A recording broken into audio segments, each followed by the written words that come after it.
Level 1. Trap. You are cold. It's not the kind of cold that a fire can solve. The kind that lives in your chest. A kind felt while watching your father's name being written in a debt ledger by a man who doesn't blink. Beijing. Winter. 1722. You are 17 years old and you are already finished. Your father worked as a minor palace clerk for 20 years. He was a good man.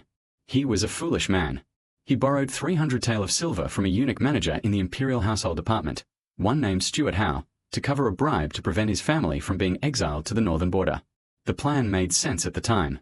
Your father was good at making plans that seemed reasonable. Then he died. From fire. 3 days. He left. The debt, however, did not die with him. You are kneeling in front of a collection house in the Xuanwu district. The stone is wet. Your knees are bleeding through your robe, but you don't notice because you lost the feeling in your legs 20 minutes ago. Your sister, 11 years old, small enough to be swept away by the wind, stands behind you, her small hand clinging to your robe. The tax collector is reading from his ledger. He doesn't look at his face.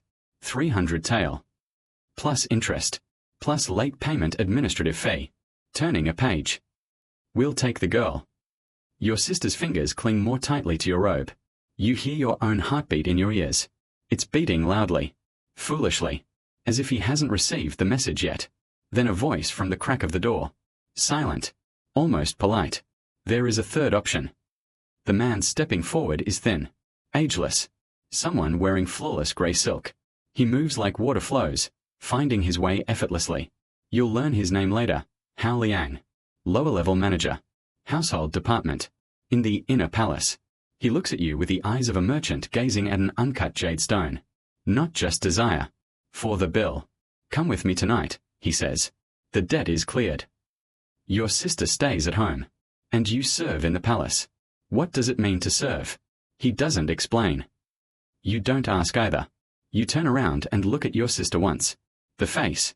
Keep his face in your mind. Because after tonight, every terrible, necessary, unforgivable thing you will do it wearing his face like a shield.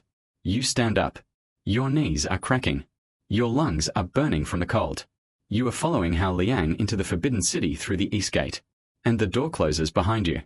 Level 2 to 3. Grinding and Blood Seal. Your title is Zashu. You are a servant doing various jobs. At the bottom rung of an endless staircase. Below the kitchen staff.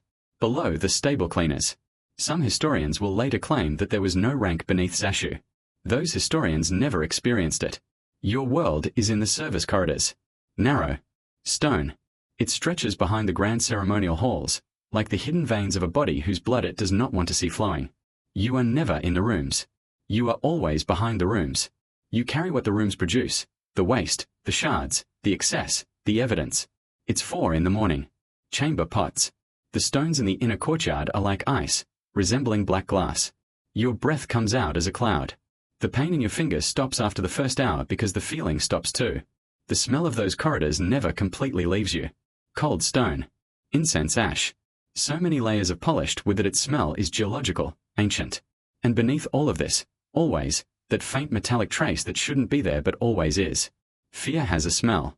You learn this here. Hao Liang is watching everything. He never praises. He only takes notes, in a notebook that only he reads, of those who complain, those who ask questions, those who look at the wrong doors. The children who do this are reassigned. To outposts. To distant states. Sometimes they just disappear into thin air. You learn the 3 rules of the service corridors without anyone telling you. Move without being seen. Carry without opening. Know without asking. 3 months later, Hao Liang calls you to an unfamiliar room. Small. A single candle. The flame is perfectly still, no draft, no movement, as if the room itself is holding its breath.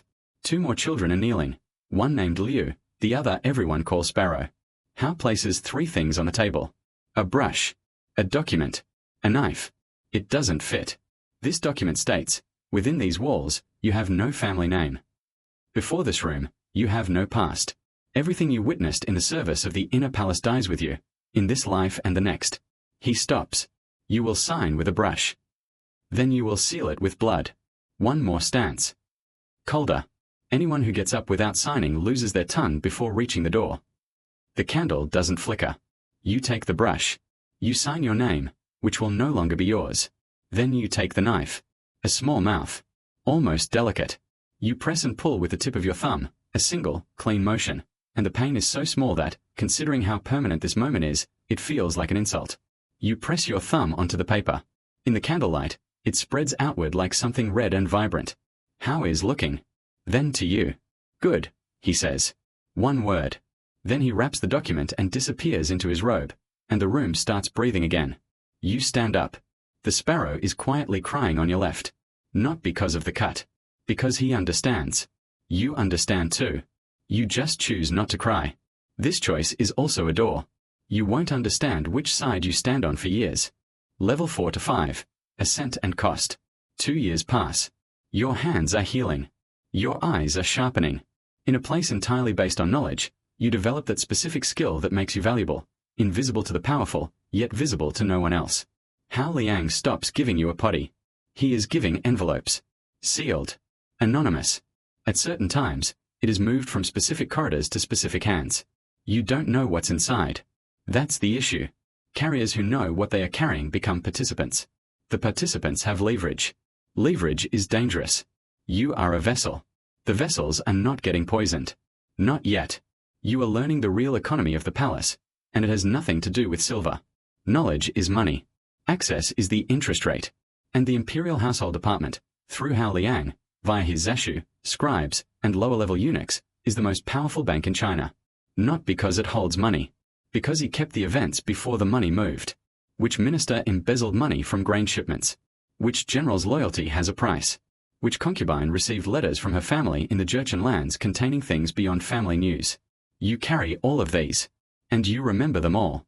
In the Forbidden City, memory is either your greatest possession or the thing that kills you. Sometimes both.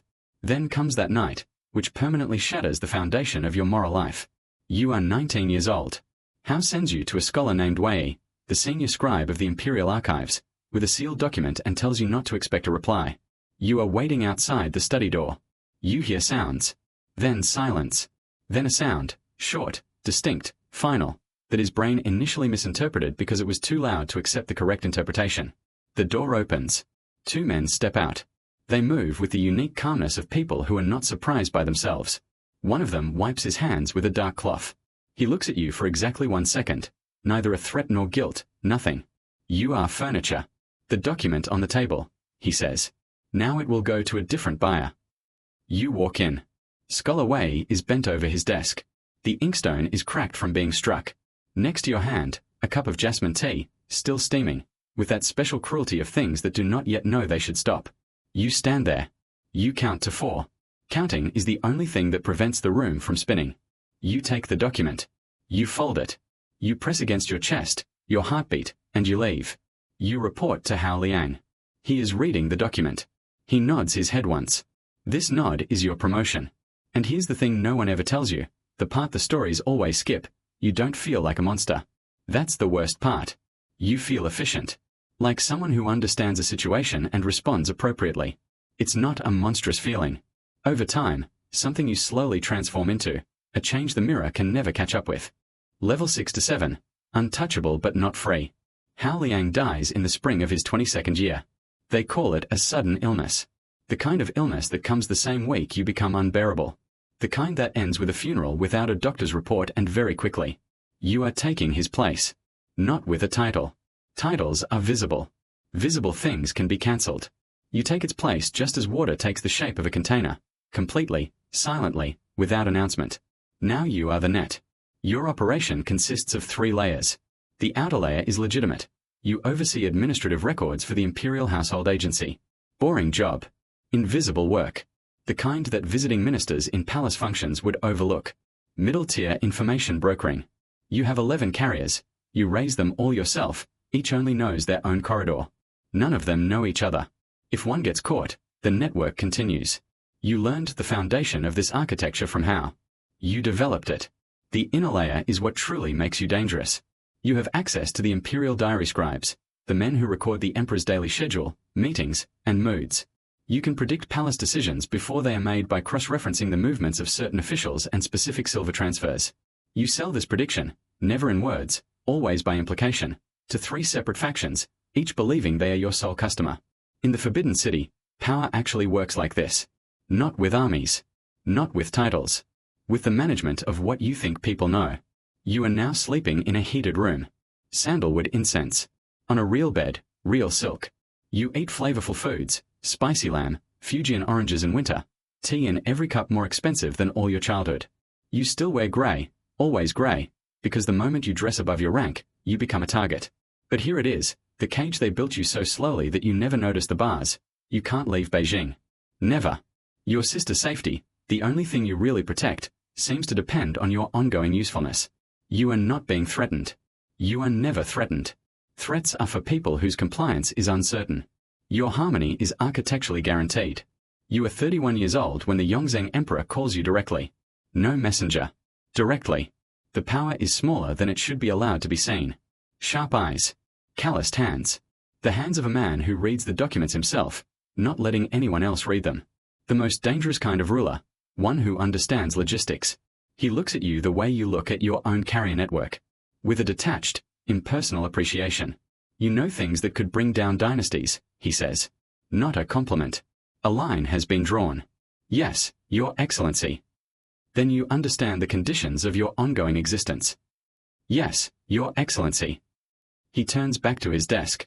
The admission is over. In total, 4 minutes. Less time than eating a meal. You walk back down the red corridor. Red walls. Golden fringes. Such intense beauty that it feels like a physical pressure. You are the Emperor's most dangerous secret. You are completely, perfectly, permanently alone. The cage, you now understand, was never the walls of the Forbidden City. The cage was built on a Tuesday night in 1722, at the door of a collection house, the moment you decided your sister's life was more valuable than your own freedom. You were right. This is what makes it unbearable. Level 8. Showdown. The tea tastes off. You notice it just like you notice everything else. Your mind half a second before finding a name. A warmth spreading upwards, rising instead of settling. A weight behind your eyes that comes without warning. You place the cup down very carefully. Your hands are steady. You are almost proud of it. You are looking at the old cypress tree in the inner courtyard from the window. It was ancient before the city existed. Everyone in this story will remain ancient even after turning to dust. A bird, grey, small, ordinary, sits on the highest branch and looks at nothing. You are thinking of your sister. Your children probably have their father's nose. They don't know his name. You arranged this yourself. It is a name tied to you.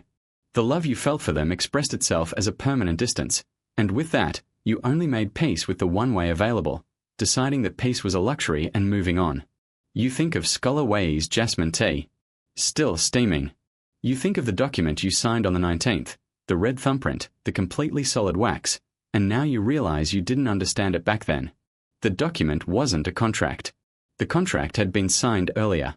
In the mud in front of a collection agency's door. When he chose to stand up instead of staying on the ground. Every step thereafter, every corridor, every sealed envelope, every nod from Hao Liang, was merely the fulfillment of the contract. The Forbidden City, according to legend, consists of 9,999 rooms. One room short of perfection, because perfection belongs only to heaven. You lived in a room invisible to no number. A room built from silence, debt, and that unique, silent violence of becoming necessary to people, becoming necessary to those who cannot allow your existence. Your breath is slowing down. The cypress tree maintains its shape against the morning's silver-tinged sky. The bird takes off from the branch, sudden, weightless, disappearing before you can follow it. You close your eyes. Debt, you think, is not 300 tales. Debt is not the blood on a scholar's desk, nor the names in your unspoken memory, nor the years you spent as a shadow keeping an empire honest. Debt is simpler than all of these. The moment you determine someone's life as the price for your own survival. There is no creditor for this debt. There is no payment plan. There is no amnesty clause. It just exists. And now you are too. The gates of the Forbidden City are still red. The cypress tree is still there. And somewhere in the countless corridors, the echo of the footsteps still knows exactly where they went. He has nowhere else to go. The most dangerous men in history were never on the throne. They were the ones who decided who would sit. They were the ones who decided who would sit. Subscribe. The next life starts now. The next life starts now.